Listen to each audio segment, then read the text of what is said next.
Hello student, welcome to my YouTube channel NEET JEE Adda. मैं आपका अपना भाई सोमेश कुमार, नीट एस्पायरेंट। मैं आशा करता हूं कि आप लोग बहुत अच्छे होंगे। आज हम आप लोगों के लिए आपकी ब्लड टॉपिक मतलब पार्ट फर्स्ट पार्ट सेकंड पढ़ा चुके हैं, उसके बारे में डिस्क्रिप्ट कर चुके हैं। आज ब्लड में पार्ट थर्ड के बारे में बात करेंगे। पार्ट फर्स्ट में ब्लड के कंपोजिशन मतलब उसके संगठन के बारे में बात किए थे। पार्ट सेकंड में ब्लड ग्रुप के बारे में बात किए थे। और पार्ट थर्ड में ब्लड क्लॉटिंग फैक्टर के बारे में बात करेंगे। तो आइए देखते हैं ब्लड क्लॉटिंग फैक्टर में कौन कौन से फैक्टर इन्वॉल्व होते हैं। तो हम एक नोट्स मतलब बना के लाए हैं, उसमें आपको डिस्क्रिप्ट कराएंगे, उसमें समझाएंगे कि क्या कैसे क्या होता है। तो क्लॉटिंग ऑफ ब्लड मतलब ब्लड रक्त का थक्का या उसका जमना, मतलब क्लॉट हो जाए। ब्लड कहीं पर कट जाता है तो ब्लड उस क्लॉट वही प्रोसेस होगी कि कैसे क्लॉट होता है। तो क्लॉटिंग ऑफ ब्लड के प्रोसेस को कैस्केडिंग प्रोसेस कहते हैं। मतलब ये प्रोसेस होती है, क्लॉटिंग के प्रोसेस को कैस्केडिंग प्रोसेस कहते हैं। तो कैस्केडिंग प्रोसेस जो है 4 मिनट का होता है। मतलब ब्लड को कागुलेट मतलब थक्का होने में लगभग 4 मिनट लगता है। तो आइए बात करेंगे कि इसमें कौन कौन से फैक्टर इन्वॉल्व होते हैं। तो इसमें 4 फैक्टर इन्वॉल्व होते हैं, मतलब 4 स्टेप में ये कंप्लीट होता है। तो पहले स्टेप में पहला फैक्टर है थ्रोम्बोसाइट। थ्रोम्बोसाइट है जो है एयर से मिलकर मतलब हवा के कांटेक्ट में आकर जो है थ्रोम्बोप्लास्टिन बना लेता है। अब थ्रोम्बोसाइट किसको कहते हैं तो हम आपको बता चुके हैं ब्लड के कंपोजिशन के में पार्ट फर्स्ट में कि प्लेटलेट को थ्रोम्बोसाइट भी बोलते हैं। तो इसका साइंटिफिक नेम भी प्लेटलेट का एक और नेम है थ्रोम्बोसाइट, जो एयर के कांटेक्ट में मतलब हवा के संपर्क में आके ये थ्रोम्बोप्लास्टिन बना लेता है। अब ये थ्रोम्बोप्लास्टिन पहला स्टेप हो गया, मतलब थ्रोम्बोसाइट से थ्रोम्बोप्लास्टिन का बनना ये पहला स्टेप हो गया। अब थ्रोम्बोप्लास्टिन जो है आकर हमारे बॉडी में जो कैल्शियम होता है उससे मिल जाता है। ये थ्रोम्बोसाइट कैल्शियम को मतलब आके मिल जाता है, कंपोनेज्ड हो जाता है। फिर दूसरे स्टेप में यही थ्रोम्बोप्लास्टिन कैल्शियम से मिलके मतलब बताता है कि हमारे बॉडी में कहीं कट लग गया है, मतलब क्षति हो गई है, तो वहाँ ब्लीडिंग हो रहा है, तो उसको मतलब क्लॉट करना है, ब्लड को क्लॉट करना है। तो ये थ्रोम्बोप्लास्टिन कैल्शियम से कहता है कि ब्लड क्लॉट करना है। फिर थ्रोम्बोप्लास्टिन जो है कैल्शियम जो है प्रोथ्रोम्बिन के पास जाता है। ये हमारे बॉडी में इनएक्टिव फॉर्म में होता है, मतलब सोया रहता है। ये कुंभकर्ण होता है, मतलब सोया रहता है। फिर कैल्शियम जो है प्रोथ्रोम्बिन से कहता है कि हमारे बॉडी में कहीं पे जहाँ पे कट लगा है वहाँ ब्लड क्लॉट करना है। ये बताता है कि जब हम आपको एक्टिव करेंगे मतलब जगाएंगे तो समझ जाना कि जो है बॉडी में कहीं पे डिस्ट्रॉय हुआ है, टिश्यू का डिस्ट्रॉय हुआ, ब्लीडिंग हो रहा है, आपको ब्लड क्लॉट करना है। तो ये जब है इनएक्टिव फॉर्म में होता है इसको प्रोथ्रोम्बिन बोलते हैं। जब एक्टिव हो जाता है मतलब सक्रिय हो जाता है तो थ्रोम्बिन बोला जाता है। अब ये जाग जाएगा मतलब बॉडी में तो थ्रोम्बिन बना लेगा, तो थ्रोम्बिन हो जाएगा। अब ये थ्रोम्बिन जो है नेक्स्ट स्टेप में जाके मतलब थर्ड स्टेप आएगा, तो थ्रोम्बिन जाके फाइब्रिनोजन से कहता है कि हमारे बॉडी में टिश्यू का डिस्ट्रॉय हो गया है, मतलब ऊतक नष्ट हो गए हैं, वहाँ पर ब्लीडिंग हो रहा है, तो जमाना है आपको, मतलब ब्लड क्लॉट कराना है। तो थ्रोम्बिन फाइब्रिनोजन से कहता है, मतलब फाइब्रिनोजन जो है इनएक्टिव फॉर्म में होता है, अक्रिय फॉर्म में होता है। फिर इसको जब जगाता है तो ये सक्रिय हो जाता है, और सक्रिय होकर मतलब इसको वह फॉर्म बन जाता है फाइब्रिन का फॉर्म ले लेता है। मतलब जब थ्रोम्बिन फाइब्रिनोजन को आके इनएक्टिव से एक्टिव फॉर्म में बदलता है तो फाइब्रिन होता है, फाइब्रिन बना लेता है। अब ये फाइब्रिन जो है जाली लाइक स्ट्रक्चर होते हैं, जाली नुमा होता है, ऐसे होता है जाली नुमा। फिर फाइब्रिन आके तो फोर्थ स्टेप में हमारा फोर्थ स्टेप में फाइब्रिन जाली नुमा होता है। ये आता है कार्पसल्स, मतलब जहाँ पर ब्लीडिंग हो रहा है, जहाँ पर टिश्यू डिस्ट्रॉय हो गए हैं, ऊतक नष्ट हो गए हैं, वहाँ पे फाइब्रिनोजन आके जाली लगा देता है, मतलब जो है जाली लगा देता है। और कार्पसल्स मतलब रुधिराण को रोक लेता है, जैसे WBC RBC प्लेटलेट्स को मतलब छान देता है, मतलब आने नहीं देता, रोक लेता है। जैसे ये हो गया एक नाली हो गया, नाली में कहीं पे कूड़ा करकट फंस जाता है तो मतलब सीरम को मतलब जब कूड़ा करकट फंस जाएगा तो पानी बाहर नहीं निकलने देगा, एक ऐसी स्थिति आएगी कि एकदम ब्लॉक हो जाएगा नाली। तो इसी तरह होगा कि फाइब्रिनोजन जो है हमारे वेन में आके एक जाली नुमा स्ट्रक्चर बना लेगा, जो कार्पसल्स मतलब WBC RBC प्लेटलेट्स को रोक देगा, जाने नहीं देगा बाहर। फिर एक समय आएगा कि जो है सीरम जो ब्लड प्लाज्मा है बाहर नहीं निकलने पाएगा। एक समय आएगा कि जो मतलब वहाँ पर एयर का कांटेक्ट हो जाएगा और ब्लड क्लाट हो जाएगा, मतलब उसको बाहर, सीरम को बाहर नहीं जाने देगा। सीरम ब्लड प्लाज्मा मतलब वो WBC RBC प्लेटलेट बाहर नहीं जाएगा, ब्लड क्लाट हो जाएगा, तो रक्त का थक्का हो जाएगा जिससे ब्लड क्लाट हो जाएगा। ठीक है, तो हम आइए ओवरव्यू की बात कर लेते हैं। तो पहले स्टेप में क्या होगा, थ्रोम्बोसाइट जो है एयर के कांटेक्ट में आकर थ्रोम्बोप्लास्टिन का निर्माण करेगा। अब थ्रोम्बोप्लास्टिन जो है बॉडी में उपस्थित कैल्शियम से जाके मिलेगा और प्रोथ्रोम्बिन को मतलब सूचना देगा, जगाएगा। इनएक्टिव फॉर्म प्रोथ्रोम्बिन का होगा, वो मतलब सूचना देगा कि ब्लीडिंग मतलब ब्लड क्लाट कराना है, वहाँ ब्लीडिंग हो रही है। तो प्रोथ्रोम्बिन जो है एयर के कांटेक्ट में मतलब प्रोथ्रोम्बिन जो है जाग जाएगा, एक्टिव फॉर्म में हो जाएगा और थ्रोम्बिन का निर्माण कर लेगा। अब थ्रोम्बिन जो है थर्ड स्टेप में आएगा। थ्रोम्बिन जो है फाइब्रिनोजन को इनएक्टिव फॉर्म से एक्टिव फॉर्म में कन्वर्ट करेगा और एक्टिव फॉर्म क्या होगा, फाइब्रिन होगा। तो फाइब्रिन जो है एक स्ट्रक्चर बना लाइक होता है, जाली नुमा स्ट्रक्चर होता है जो कार्पसल्स को बाहर नहीं जाने देता है और ब्लड क्लाट करवा देता है। अब समरी की बात करेंगे कि कौन कौन से ये मतलब तत्व एलिमेंट्स, कौन कौन से मेटल यूज होते हैं इसमें, कौन कौन से प्रोटीन होते हैं, कौन कौन से विटामिन जो ब्लड क्लाटिंग फैक्टर में इन्वॉल्व होते हैं, कौन से भाग लेते हैं। तो आइए हम बात करते हैं रुधिराणु, मतलब जिसको कार्पसल्स कहते हैं। अभी बात किए थे कि कार्पसल्स क्या होता है, तो WBC RBC प्लेटलेट्स ये होता है कार्पसल्स ये। तो रुधिराणु क्या होता है जो इन्वॉल्व होता है ब्लड क्लाटिंग फैक्टर में, तो थ्रोम्बोसाइट होगा, ये थ्रोम्बोसाइट जो है रुधिराणु होगा। इसके तो मतलब रुधिराणु, कौन कौन से रुधिराणु होते हैं जो ब्लड क्लाटिंग फैक्टर में इन्वॉल्व होते हैं, तो उसकी बात करेंगे। तो उसमें थ्रोम्बोसाइट, फाइब्रिनोजन, प्रोथ्रोम्बिन, कैल्शियम, और विटामिन के कई सारे मतलब तत्व इन्वॉल्व होते हैं। तो उसको मतलब कैटेगराइज करना है कि कौन से रुधिराणु है, कौन से प्रोटीन है, कौन से एलिमेंट है, कौन से विटामिन। तो ये चारों फैक्टर में कौन कौन से मतलब उसको कैटेगराइज करना है कि किस कैटेगरी में आते हैं। तो कार्पसल्स जो होता है वो थ्रोम्बोसाइट होता है, केवल मतलब 4 जो स्टेप होते हैं थ्रोम्बोसाइट, उसमें कार्पसल्स माना जाता है कि ये जो है कार्पसल्स है। फिर आइए प्रोटीन की बात करते हैं। तो प्रोटीन जो है हमारा फाइब्रिनोजन होगा। फाइब्रिनोजन किस में कन्वर्ट होगा, फाइब्रिनोजन जो है फाइब्रिन में कन्वर्ट होगा, जब एयर के कांटेक्ट में आएगा तो फाइब्रिन में कन्वर्ट होगा। प्रोथ्रोम्बिन किस में कन्वर्ट होगा, तो जब ये मतलब ये इनएक्टिव फॉर्म से एक्टिव फॉर्म में आएगा तो थ्रोम्बिन जो है प्रोथ्रोम्बिन थ्रोम्बिन में कन्वर्ट हो जाएगा।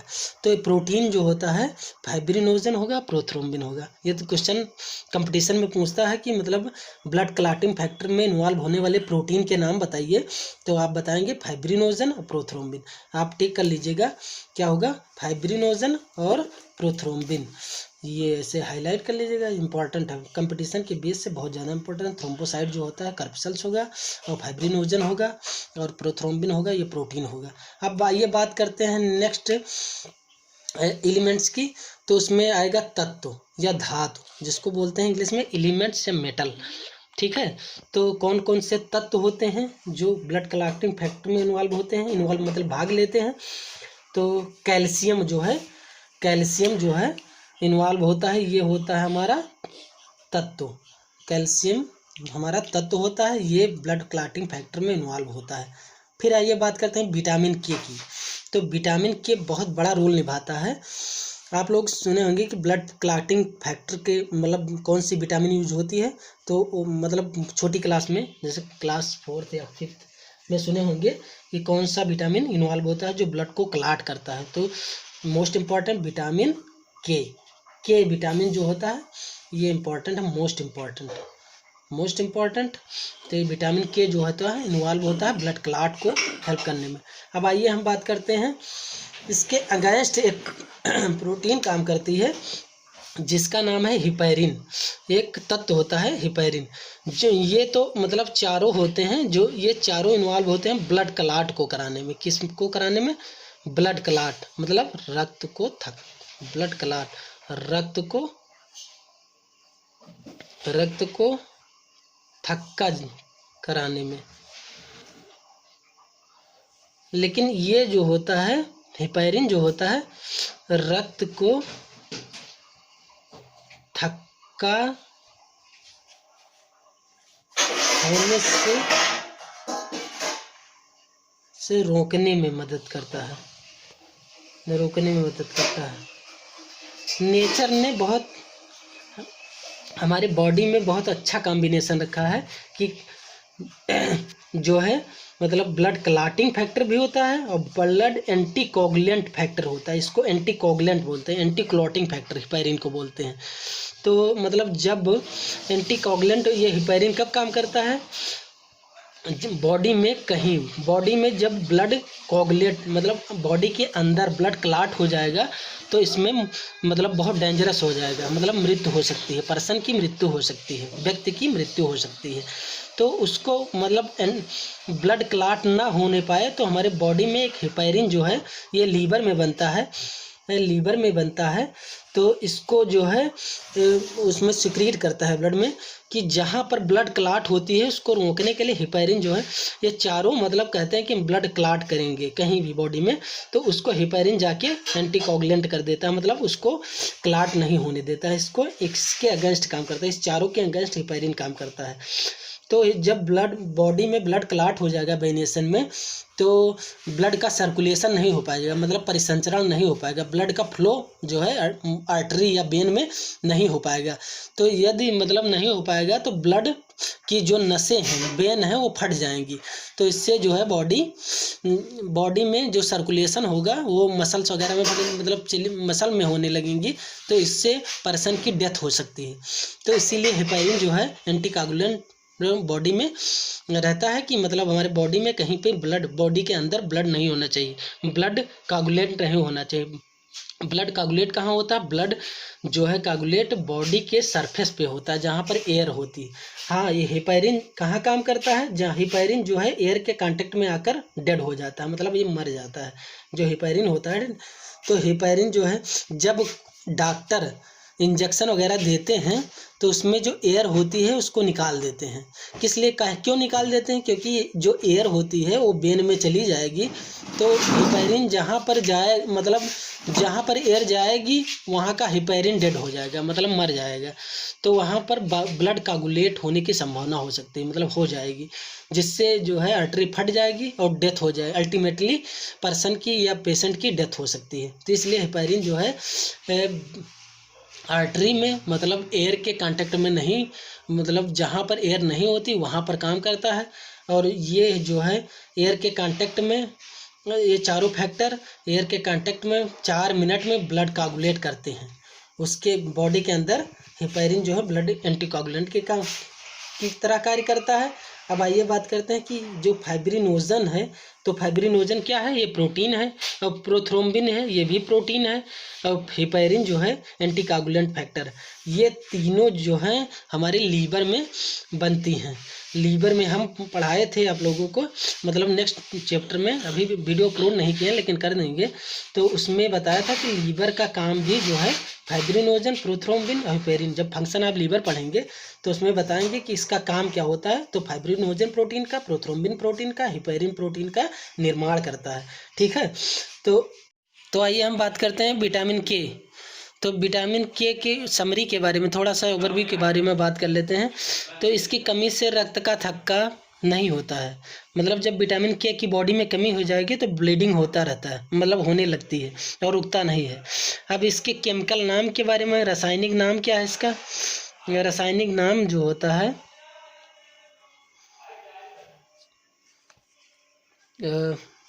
नेफ्थोक्विनोन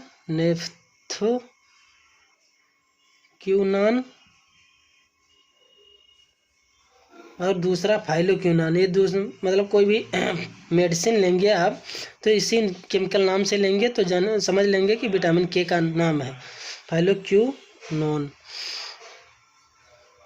और हाँ, मतलब एक रोग होता है हीमोरोइज जो है ये जेनेटिक डिसऑर्डर वाला रोग होता है। मतलब जेनेटिक, मतलब जब माँ और पिता में होगा रोग तो 90% चांसेस होंगे उनके प्रोजेनी में, मतलब उनके संतति में, संतान में होंगे, चांसेस होंगे कि हो सकते हैं। तो जिसको हीमोरेज बोलते हैं, इस मतलब हीमोरेज। अब हीमोरेज क्या है? तो हीमोरेज में एक जेनेटिक डिसऑर्डर वाला रोग है, जेनेटिक डिसऑर्डर का रोग है, ठीक है। तो रानी विक्टोरिया जो महारानी, ब्रिटेन की महारानी रानी विक्टोरिया में ये रोग सबसे पहले पाया गया था। तो उसमें ब्लड क्लाटिंग, मतलब ब्लड क्लाट नहीं हो रहा था। एक बार मतलब युद्ध में उनको मतलब वो घायल हो गए थे तो ब्लीडिंग होती रहती थी, तो मतलब उसको मतलब ब्लड क्लाट करने के लिए किसी सैनिक का ब्लड लगाती थी, मतलब लगाई थी तभी ब्लड क्लाट हुआ था, मतलब उनके ब्लड में विटामिन के की कमी थी। तो ये जेनेटिक डिसऑर्डर होगा। हीमोरेज में क्या होता है कि इसमें कंटिन्यूटी, जो मतलब ब्लड फ्लो की कंटिन्यूटी बनी रहती है, मतलब ब्लड क्लाट नहीं होता, ब्लड हमेशा निकलता रहता है। तो आज के लिए इतना ही काफ़ी, और हम मिलते हैं नेक्स्ट वीडियो में नेक्स्ट टॉपिक को लेकर। जय हिंद, जय भारत।